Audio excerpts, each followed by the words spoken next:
Always gotta put your seatbelt on. It's the law. And you don't want to die.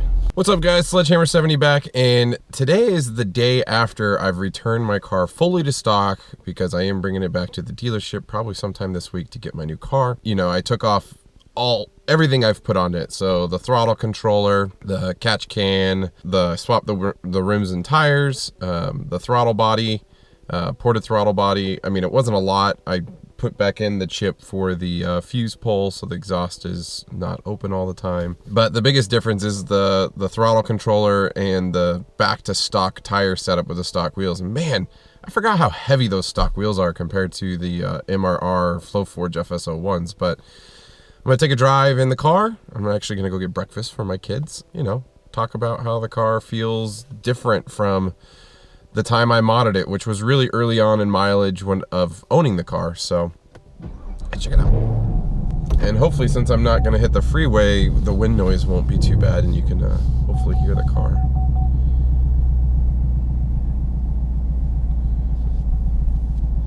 And if I roll the windows down, if that would help. We shall see. It's supposed to rain today, but it's slightly clear out right now. Well, at least there's clouds, but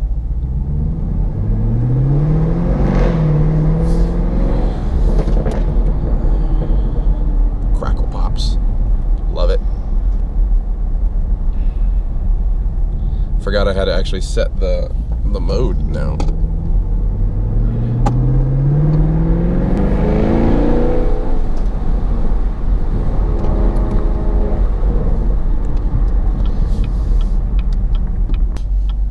Oh, it's nice and cloudy. I am like sticking out. My rearview camera noticed the car coming. That's how far forward I was pulling. Not good.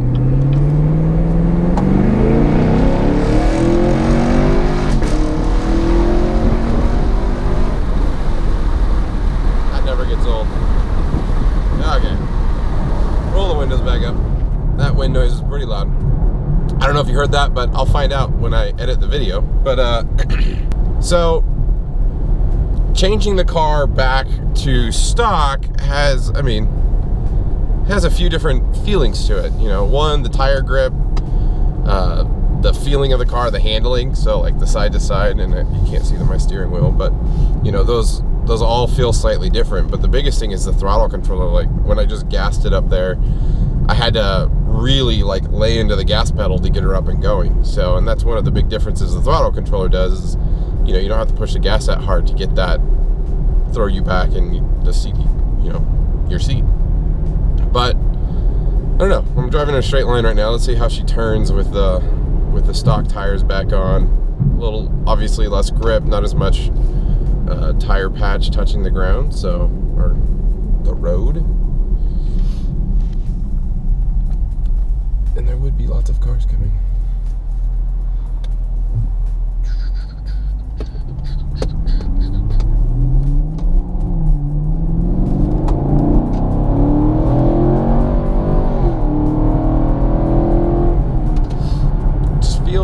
Slower. I know it's not slower, but it just feels slower. I don't get it. It's a mind trick, but it's not, because I don't know. I don't know how to explain it. I don't have the mental capacity to explain what I'm feeling. Search your feelings. But the donut shop and the grocery store is just around the street from me, so I'm gonna surprise the kids this morning. They have no idea.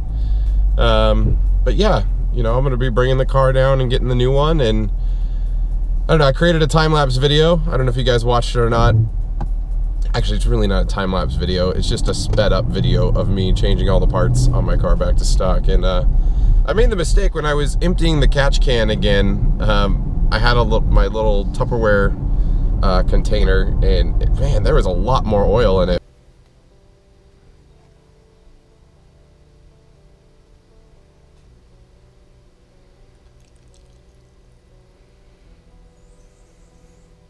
But I was holding it up to the camera, and somehow, some way, it slipped out of my hand, and oil went everywhere. Let's just say that.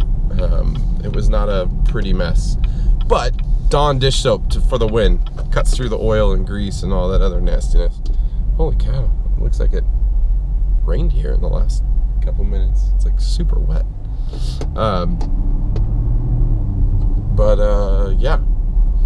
So going in, gonna swap the car hopefully this week again, and put all the parts back onto the new one, plus all the new parts that I have. So that'll be cool. But the downside is I won't be able to do that. I'm gonna be not so lenient on the break-in this time around, after reading so many different stories and feedback and what people are actually doing and the results. Like, I don't know, we'll see. I'm gonna do a video on it, talk about the break-in and the differences and why people say it's so important and not important. And you know, it's funny because you get car guys just like, dude, just drive it for 50. The first 50 miles are the most important. After that, it's whatever. But we'll get there. We'll get into that. One of the biggest differences in going back to stock from having the fuse pull and the throttle controller removed is the sound. The car idles roughly the same. I mean, it's a little bit quieter in idle, but when driving, the throttle controller, because of the slightly increased RPMs, it definitely changes the note of the exhaust. But having it completely removed, it's like, oh, my car is so quiet. And I have the dual mode exhaust, or everyone calls it MPP, because of that's its identification code in the RPO codes that GM outlines, MPP.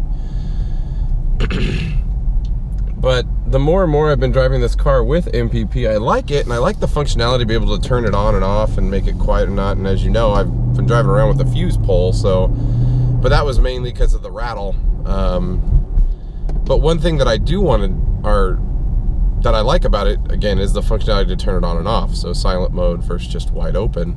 And there's companies coming out with systems. So I think it's Stainless Steel Works. They have a really good header axle back system that sounds pretty dang good. Borla has a really good system that sounds great. I'm not a fan of the Cooks. It sounds really raspy to me. Maybe that's a bad description, I don't know, but not a fan of the Cooks. My last system I had on my 5th gen was a MagnaFlow. I had a full system from them.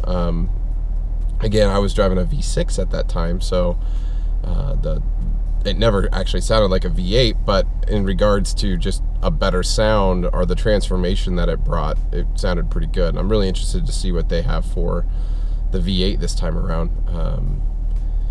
But I'm leaning really heavily towards the Borla system, and hopefully they come out with an X-pipe, a proper X-pipe, like they did for the 5th gens. Just so it would be a bolt-on X-pipe that goes up to the stock cats that are regulated by federal government, and then hopefully it would get rid of the secondary cats that aren't in the O2 sensor pull. Now there's a lot of rumors around that one, that's for EU regulations, and that's why it's in there. But it's definitely a cat. I know I've said it's a resonator in one of the videos that I had, but you know, people have now cut them off and looked inside, and they're not resonators. There's honeycombness all through in the secondary setup, so it is a secondary catalytic converter. But it's not in line with the O2 sensors, so if you remove them or cut them off, it would have no effect whatsoever on the sensors, the 2 sensors that are hooked up coming off the headers, or the tri-Y manifolds, whatever you want to call them. But so yeah, there's a couple people who have removed them, and they said it hasn't necessarily changed the tone at idle, but it has changed the way the car sounds, like under watt, or even, you know, just revving it up. So I might be doing that as well. We'll see. I mean, I just want to get a deeper tone, a louder tone out of this car, without having to do literally dumps at the headers.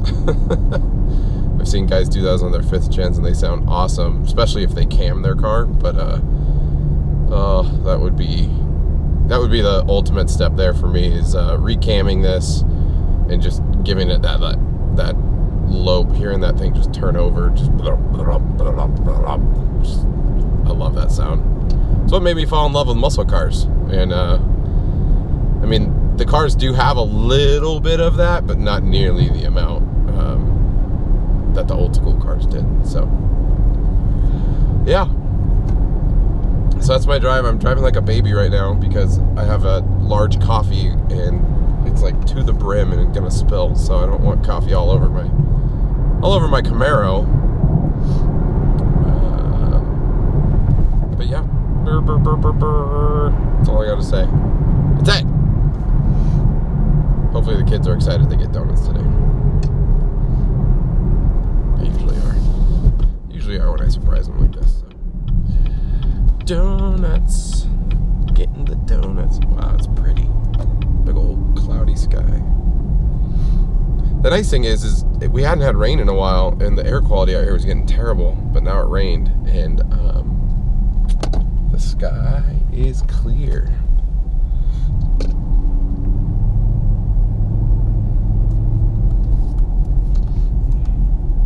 See, look, the coffee just spilled all over my lid.